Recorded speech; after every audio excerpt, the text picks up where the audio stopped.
Num certo dia, o Blade estava fazendo um treinamento com os alunos da turma avançada. Porém, o Blade é muito mais poderoso que esses alunos e nem estava levando a sério. Ernest disse para o Blade demonstrar um pouco mais de respeito com os outros alunos e sacar pelo menos a sua espada. Mas o Blade nem ouviu o que ela disse e reparou que ela estava um pouco diferente naquele dia. Ela pergunta o que ele acha que é, e o Leonard até tenta ajudar o Blade, mas no final das contas o Blade não fazia ideia do que era. De certa forma, a Ernest já esperava que o Blade não notasse coisas desse tipo. Já que o Blade estava com tempo livre, Ernest pede para o Blade ficar de olho numa certa garota, e ela está se referindo a Sophie. Ernest comenta que sempre que alguém dá uma ordem, a Sophie simplesmente obedece. Ela nunca viu tomar uma decisão por conta própria, mas ainda assim ela se destravou com o Blade e até o chamou pelo seu próprio nome. Por isso ela acredita que o Blade é a pessoa certa para ajudá-la. Em seguida, o Blade chega na Sophie, dizendo que a Ernest pediu para ele observar o treinamento dela. Ouvindo isso, a primeira coisa que a Sophie pergunta é se isso foi uma ordem da Ernest. Blade responde que não era nada disso e ele só estava ali para ajudá-la. Ouvindo isso, a Sophie comenta que ela só consegue lutar usando os punhos, pois até aquele dia foi somente isso que ensinaram para ela. Mas o Blade diz que não há nenhum problema nisso. Ele ensinará ela a lutar com espadas. Mais uma vez, a Sophie pergunta se aquilo era uma ordem. Porém, o Blade explica que não vai obrigá-la a nada. Mas no momento que eles iriam dar início ao treino, o treinador disse que as atividades daquele dia estavam encerradas. No dia seguinte, eles dão início aos treinos. Primeiro, o Blade ensina ela a cortar uma armadura. Vendo que ela não estava conseguindo, ele explica que ela deveria pensar na espada como uma extensão do seu corpo, assim como ela faz com seus próprios punhos. Ela deve canalizar o espírito de combate na espada. Enquanto o Blade explica, a espada começa a se envolver com uma aura. Isso faz com que ele corte a armadura com extrema facilidade. Depois de várias horas praticando, a Sophie conseguiu cortar as armaduras. Vendo que ela estava realmente se dedicando, Blade diz que para aquele dia já era o suficiente, e ela estava indo muito bem nos treinos. Antes de encerrarem o treino, a Sophie pergunta se com essas habilidades ela poderia vencer a Ernest. Blade não dá uma resposta se ela venceria ou não. Ele afirma que chegar ao nível da Ernest não é nada fácil. Ouvindo isso, a Sophie lança a espada em direção ao Blade, em seguida imobilizando ele no chão. Ela pergunta se com esses movimentos ela é mais poderosa. Sem entender muito bem a situação, o Blade responde que sim. Depois disso, eles se despedem, com a Sophie pedindo para o Blade ensinar mais coisas para ela no dia seguinte. No dia seguinte, o Blade faz uma visita para o diretor. Ele estava curioso em saber como o Blade estava indo na escola. Blade diz que já fez alguns amigos, o que deixou o rei feliz, pois o Blade atua como herói desde os 3 anos de idade, e até então não tinha muitas amizades. O diretor pede em seguida para o Blade citar uma pessoa que ele poderia chamar de amigo. Blade responde que a Sophie é a mais recente. O diretor já esperava que o Blade se interessasse por ela, e resolve contar um pouco sobre a história da Sophie para ele. O diretor diz que ela é muito forte, porém incompleta. O objetivo era que a forma completa dela superasse o próprio Blade. Blade fica surpreso ao ouvir isso. O diretor até pensou que o motivo do Blade ter se aproximado dela estava relacionado a isso. Ele comenta que uma organização secreta estava tentando replicar os poderes do Blade artificialmente e capturar uma humana compatível para fazer testes. Além disso, fizeram várias cópias dessa humana, buscando sempre aprimorá-la. O nome dessa humana era Sophitia Fento, onde Fento significa dose, e a Sophie era, digamos, a 12ª atualização. Blade fica extremamente bolado ao ouvir isso do diretor, mas o diretor explica que ele mesmo pôs um fim nessa organização. O rei conta que no seu primeiro contato com a Sophie, disse que ela estava livre, porém a sua única resposta foi perguntar se aquilo era uma ordem. Surpreso com as palavras do rei, o Blade sai rapidamente da sala. A Sophie não pode ter uma vida normal, e a culpa era sua, pelo simples fato dele existir. Ele sente que a partir de agora tem a obrigação de garantir que a Sophie tenha uma vida normal, mas só tem uma coisa errada. Ele não faz ideia de como é ter uma vida normal. Ele tenta pedir uma dica para a enfermeira. Blade gostaria de saber o que os jovens da sua idade costumam fazer, porém a enfermeira só estava com ideias impuras em sua mente, mas ela disse que poderia ensinar tudo para o Blade, caso ele quisesse conhecer mais sobre o vigor da juventude. Mas aparentemente a enfermeira deu um norte para o Blade. Em seguida ele vai perguntar para o Leonard o significado da juventude, e ele responde que juventude significa amor. Blade agora pergunta para Jessica e para a Claire sobre coisas que uma pessoa faz quando se ama. A Claire responde que basicamente era fazer coisas como sair juntos. Blade resolve pedir ajuda para Ernest. Ele gostaria de saber mais sobre encontros. A Ernest até explica para o Blade o que são encontros e o que eles fazem, mas ela diz que ainda era um pouco cedo para eles saírem juntos. Porém o Blade só agradece e parte para ter o seu encontro, o que deixou a Ernest toda confusa com essa situação. Blade vai em seguida até onde a Sophie está e entra no meio do banho das garotas para chamar a Sophie para o encontro. Como de costume, a Sophie pergunta se aquilo era uma ordem. Apesar de não ser, o Blade explica que era algo muito importante. No dia seguinte, o Blade está aguardando a Sophie. Enquanto isso, as garotas comentam sobre o Blade ter entrado no banheiro feminino. Ele fez tudo aquilo apenas pela Sophie, então elas resolveram ficar de olho nele. Enquanto fazem isso, elas comem alguns pães de pasta de feijão, e a Ernest fica toda encantada com o sabor. As garotas se impressionam por ela ter um lado um pouco mais sensível, porém a Ernest pede para elas pararem de chamá-la de Imperatriz. disse. Afinal de contas, agora elas são amigas e possuem um objetivo em comum de vigiar o Blade. Depois disso, a Sophie chega no local. Ela diz não entender nada sobre encontros, mas o Blade fez o dever de casa e diz que está tudo sob controle. Em seguida, ele diz cada uma das etapas. As garotas dizem que estava tudo muito estranho. Parecia mais uma missão secreta. A Sophie comenta que eles já estão com 4 etapas atrasadas, fazendo o Blade se desesperar. Para começar logo de uma vez, ela diz que eles precisavam se mover. Eles cruzam os braços e começam a caminhar. Ernest acha tudo isso muito exagerado, mas as garotas comentam que isso é normal. Enquanto falavam sobre isso, eles acabaram perdendo a Sophie e o Blade de vista. Elas começam a acompanhá-los em diversos lugares. Em um deles, a Sophie estava com vontade de alimentar os peixes. Enquanto isso, as garotas estavam escondidas debaixo d'água. E quando eles jogaram a comida para os peixes, acabou entupindo o canudo que as garotas usavam para respirar. Depois disso, o Blade e a Sophie vão até um fliperama. Mas como eles não são pessoas comuns, eles acabam destruindo as máquinas de jogos. Mas a conta disso tudo ficou para a Academia Rosewood. Em seguida, o Blade comenta que eles deveriam terminar um drink, seguindo a lista de etapas que ele fez. Quando eles começam a beber, suas bochechas acabam encostando. Nisso daí, o coração do Blade começou a disparar, e nem ele mesmo sabia explicar o que estava acontecendo. Mas a Sophie diz que precisava do Blade para essa missão. Observando tudo isso ali de perto, as garotas já estão cansadas de acompanhá-los, e Ernest continuava bolado com tudo isso. Porém, mais uma vez, enquanto eles conversam, o Blade e a Sophie somem. Enquanto o Blade via qual era a próxima etapa do encontro, ele percebe que já estava muito tarde. Sophie diz que não tinha nenhum problema nisso e eles poderiam pegar um atalho. Daí eles começam a subir nos prédios e saltar pela cidade. Durante a noite, eles chegam na parte final do encontro, numa fonte lendária. Mesmo sem entender nada de encontros, a Sophie diz que o seu dia foi muito divertido. E ela pergunta em seguida por que o Blade estava fazendo aquilo por ela. Sem dizer o real motivo, o Blade diz que o motivo era porque eles são amigos. Em resposta, a Sophie diz que amigos não guardam segredos entre eles. E ela diz que se o Blade quisesse ser amigo dela, ele deveria saber de uma coisa. Ela explica que é uma cobaia incompleta, criada para ser um herói artificial, uma cópia de um grande herói que um dia existiu. Os poderes desse herói podem alterar as leis da física, como aumentar 1000 vezes o peso do corpo e até parar o tempo, mas ela só consegue manipular esses poderes por 10 segundos. Blade decide também não manter segredos, revelando para Sophie que ele é o que todos chamam de grande herói, apesar dele não conseguir mais usar os seus poderes. Sophie diz que via algo familiar nele, mas nem imaginava que ele fosse o grande herói. Blade pede perdão para Sophie. Por causa dele, ela nasceu com poderes amaldiçoados e nunca pôde ter uma vida normal. Ele sabe exatamente como é não ter escolha, pois seus poderes se manifestaram aos 3 anos de idade. Ele começou a salvar pessoas porque disseram que ele deveria salvá-las, estando sempre entre a vida e a morte para fazer isso. No entanto, haviam pessoas que era impossível de ser salvas. Quando isso acontecia, toda a responsabilidade caía sobre seus ombros. Afinal, qual era o significado de ser um herói? Sophie comenta que depois que o rei a resgatou, ela partiu numa jornada e ela descobriu a existência de várias cidades que foram salvas por atos heróicos do Blade. Apesar de tudo, ele deveria sentir orgulho do que fez no passado. Porém, o Blade diz que não conseguia. Sophie diz em seguida que se orgulhava de ter sido criada para ser como o grande herói. Ela gostaria de um dia ser como o Blade. As palavras da Sophie fazem o Blade não querer mais deixar o passado atrapalhar. E para selar a amizade entre os dois, isso se tornou um segredo entre eles.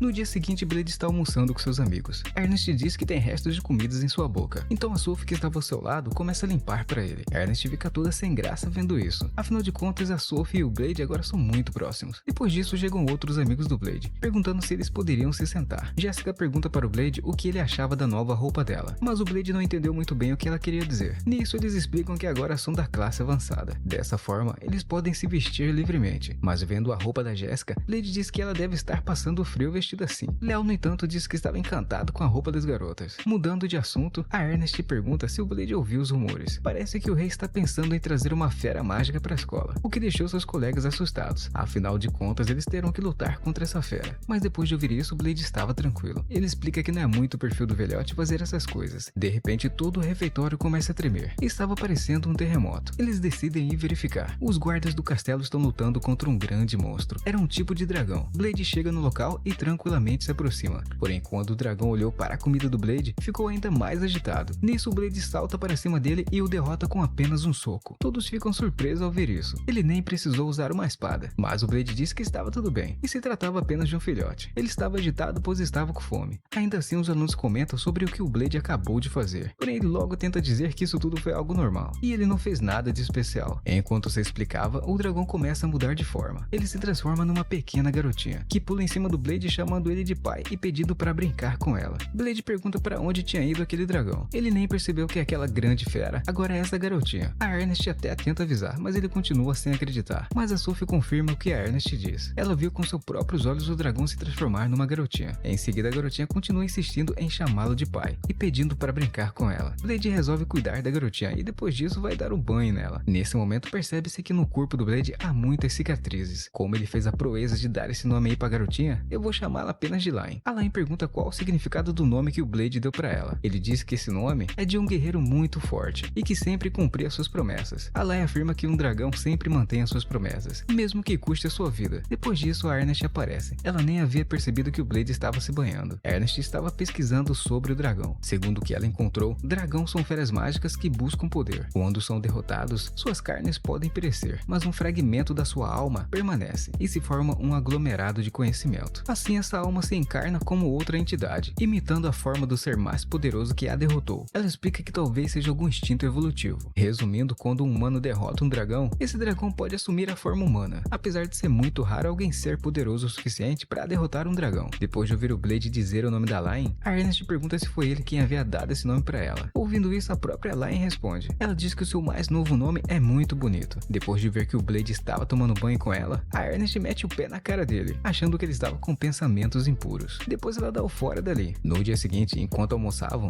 o Blade estava dando de comer a sua mais nova filha. A Lain diz que até poderia comer sozinha, porém ela fazia questão de que o Blade fizesse isso, pois deixa ela muito mais feliz. Vendo isso, a Clary tenta dar um pouco de comida para ela, porém a Lain nem deixa ela chegar perto, dizendo que não quer fazer amizades com humanos fracotes. Ela diz que o Blade deveria se preocupar mais com ela e dar um pouco mais de carinho, como dar beijinhos nela pela manhã e até deixar ela sentar no colo dele para que ela possa comer. Além disso, ela diz que o Blade passa muito tempo olhando as mulheres adultas. Quando a galera ouviu isso, todos começam a meio que condená-lo. Um pouco mais tarde, os alunos estavam formando alguns grupos de treinamento e o Blade é deixado de canto. Momentos depois, a Lain aparece e o Blade a chama para participar. Um dos grupos convida o Blade para se juntar a eles. Eles queriam algumas dicas do Blade sobre a turma avançada. Jessica estava pensando em ser uma espiã, mas o Blade diz que a Sophie poderia ser melhor para aconselhar sobre isso. A Lain percebe que o Blade está muito ocupado com seus amigos e sem receber muita atenção ela vai para outro lugar. Quando o Blade percebe, ela já tinha saído dali. Lain estava andando pela escola e vê alguns alunos treinando. Amigavelmente, eles convidam ela para participar, porém ela diz que eles eram fracos demais para ela. E em seguida o Blade aparece em sua frente. Ele pergunta o que estava acontecendo. A Lain diz que não era nada demais e que estava sentindo fome. Então o Blade pergunta o que ela gostaria de comer, curry ou tonkatsu. Lain fica feliz de finalmente ter um pouco de atenção dele e responde que não queria nada apimentado e nem com cenouras. Umas horas depois já vemos a Lain dormindo. Blade estava lhe fazendo companhia. Nesse momento, Ernest bate em sua porta. Do lado de fora, Blade conta que os dragões são atormentados pelos pais logo quando nascem. E quando o filhote descobre que algo mais poderoso que ele existe, começa a tratá-lo como pai. Por esse motivo, a Lain o chama dessa forma. Ela viveu sozinha desde quando nasceu. A Ernest diz que o Blade deve saber. Ele não poderá fingir ser o pai dela para sempre. Blade responde que sabe disso. Porém, se ele não for o pai dela, ela viverá sozinha nesse mundo. Em seguida, dizendo que a Ernest sabe muito bem como dói a solidão. Ernest responde que não era justo. Como ela poderia argumentar contra isso? No final das contas, ela concorda com Blade. E agora sabe que ele falava sério quando decidiu cuidar dela. Ela diz que a Sophie também poderia ficar tranquila agora. Ernest encontrou ela enquanto ia para o quarto do Blade. Enquanto os dois conversavam, ela estava ouvindo. Ernest comenta que assim como ela, a Sophie estava preocupada com Blade. Ela diz para a Sophie não se preocupar. As coisas vão dar certo com a Lain. Depois de ouvir isso, a Sophie vai embora. E a Ernest diz que também já está indo. Ela não quer que rumores se espalhem dela estar saindo durante a noite para encontrar o menino. Quando o Blade volta para o seu quarto, a Lain não estava mais lá, mas ele encontra ela no telhado. Ela diz que ficar olhando para as duas deixa ela calma, pois para ela a lua grande representa o pai e a pequena é a filha. Por esse motivo elas estão sempre juntas. Ela comenta que ficava observando elas quando estava sozinha nas terras desoladas. Blade pergunta se ela gostaria de fazer amigos, mas ela se recusa. Segundo ela, dragões são mais poderosos que os humanos, tanto físico quanto mentalmente. Não há necessidade de formar bandos. Sendo assim, eles nascem e morrem sozinhos, e isso é ser um dragão. Portanto, ela não precisa de amigos. Além do mais, ela já tem o Blade, e ele é a única pessoa de quem ela precisa. Ouvindo isso, o Blade comenta que ela é realmente forte. No dia seguinte, o Blade vai ter uma conversa com o rei. Aparentemente, ele quer manter a Lain na escola. Afinal de contas, as duas únicas pessoas que podem cuidar dela é o Blade e o rei. Porém, o rei conta que num certo momento ela foi até sua sala, e ele não conseguiu cuidar dela. Blade comenta que nem pra ser uma babá ele prestava. E por incrível que pareça, o rei estava gostando de receber uma bronca. Pouco mais tarde, ele vai procurá-la. Chegando no seu quarto, ele ouve a voz da Lain. Ela estava brincando. Vendo ela brincar, Blade percebe que os bonecos representavam ele e os seus amigos da escola. Ela estava imitando o comportamento de cada um deles, e o Blade percebe o quanto ela é observadora. Porém, ela